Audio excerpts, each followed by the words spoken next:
Welcome back everybody to another episode of Smash Select, and so far we've already covered about 7 characters, and this will be the 8th character in this series, and I can't wait to talk about this character as well. So today we are talking about the man that fights for his friends, Ike. Now I myself personally was not the biggest Ike player, so I had to go and play a lot of Ike in Smash 4 recently so I could actually talk about him and know what I'm talking about, because he's in my least played characters list. So if I get any information wrong about him in Smash 4 for his brief history, just let me know. First of all, let's talk about his brief history for a little bit, and then we'll talk about his changes in Smash Bros. Ultimate. So Ike in Smash 4 I feel like is a slept-on character. He's definitely held back by his speed, but I feel like a lot of his moves are actually really good. They just have a lot of end lag to them, but some of them don't have as much as others, and actually they're pretty good moves. Like a lot of Ike's aerials are actually really good. They come out decently and they have a lot of range to them, and they're really useful, and they're actually really good for juggling. But I feel like it's Ike's specials that really fall flat for me. He has a typical counter like usual, and his neutral B eruption is kind of a bad move, but his side B is good for recovering and for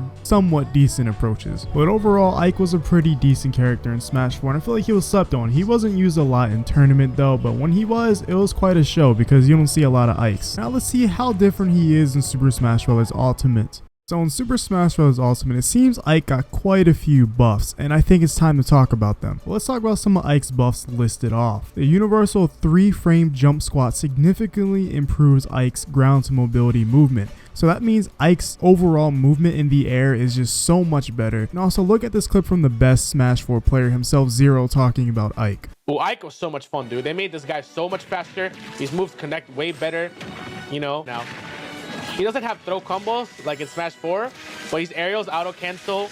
Like he's just much faster in the air in general. He just has way more lag.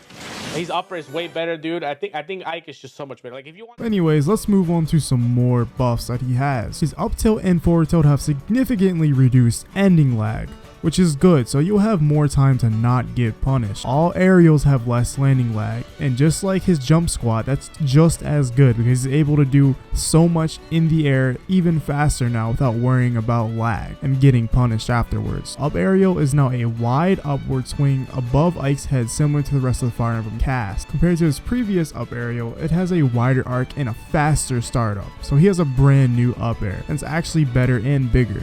And now my favorite part, they fixed eruption. So when you have it fully charged, but it now sends 3 different eruptions as a projectile. So it fixes my personal issue with eruption, that its range is kind of limited and you have to be right in front of, or they have to be right behind you, because I believe it has a backwards hitbox. But now you can send the eruption forward. Now let's talk about Ike's nerfs.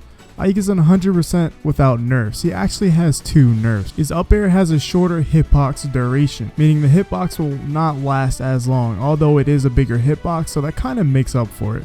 His forward aerial now has increased ending lag, and it no longer auto cancels into a short hop. I can make it a tiny bit more difficult to juggle with forward airs, or to edge guard with forward airs. But all in all, this really covers most of Ike's changes and his nerfs. I feel like overall Ike is a much better character compared to Brawl and Smash 4. A lot of his moves are just way better, and he has less lag on a lot of things, and his moves do some new things, which is interesting, and it can make for some interesting new matches to see in the future. And hopefully Ike will be used more in tournament, because the thing is, I want to see more characters used in tournament. This is a personal thing that I want to see. I want to see this game do different things. I don't want to see the same 5 characters like in Smash 4, although that's most likely what's going to happen, but hopefully Ike is one of these characters that we'll be able to see more in the future. Anyways, that'll be today's Smash Selects, and make sure to subscribe if you want to see more. Join the Discord in the description below, and like the video if you liked it. And next episode we're going to be tackling Ridley.